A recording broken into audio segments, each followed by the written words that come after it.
All right, guys, today we're going to be going over what it's like to do an open enrollment or to select health insurance. Okay, so first thing that you are going to do is you're going to go on the left-hand side and under major purchases, you can see you've got the healthcare marketplace. Okay, so I'm going to click there. Now, first question that will probably come to your mind is, well, why wouldn't I just do no health insurance and not have to pay monthly? Okay, so the reason it matters in the simulation is that during life happens, there are medical experiences that'll pop up randomly.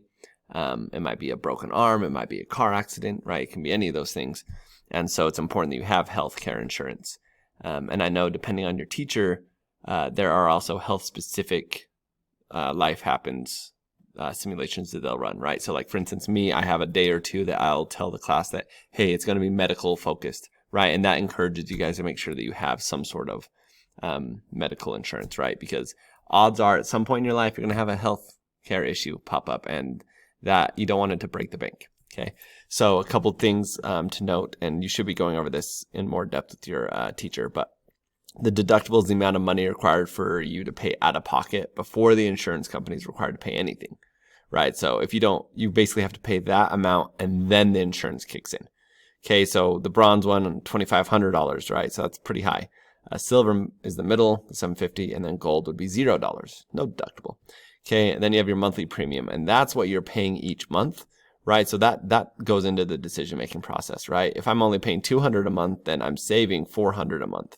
Right, so theoretically, after a couple months, I'd be able to save up this amount, right? And so it all counterbalances, right? So if you have a $0 deductible, right, but I still have a high monthly premium. And then the co-insurance is the ratio that the insurance company will pay versus what you have to pay. Okay, so yeah, the first number is how much the policyholder has to pay, and the second number is how much whatnot happens. Okay. So that should, you'll choose one that you like. So I already chose the silver one, and it'll ask you, you know it's going to be taken out of your paycheck, yada, yada, yada, right? And so you say, yes, I know it's taken out of my paycheck, right? So it's automatic. You don't get to choose whether or not you pay it. It's automatic, which is just like real life. Okay, so then once you hit enroll, oh, whoops, I'm already locked into my plan because I've already purchased one, right? So it was open enrollment. I already chose. Open enrollment, by the way, most companies will have like a set time period, like maybe the first month of you working, right? And then every year there's an open enrollment period where you can kind of change depending on your life circumstances. Okay. But yeah, pretty straightforward. This is how you get health insurance in our game.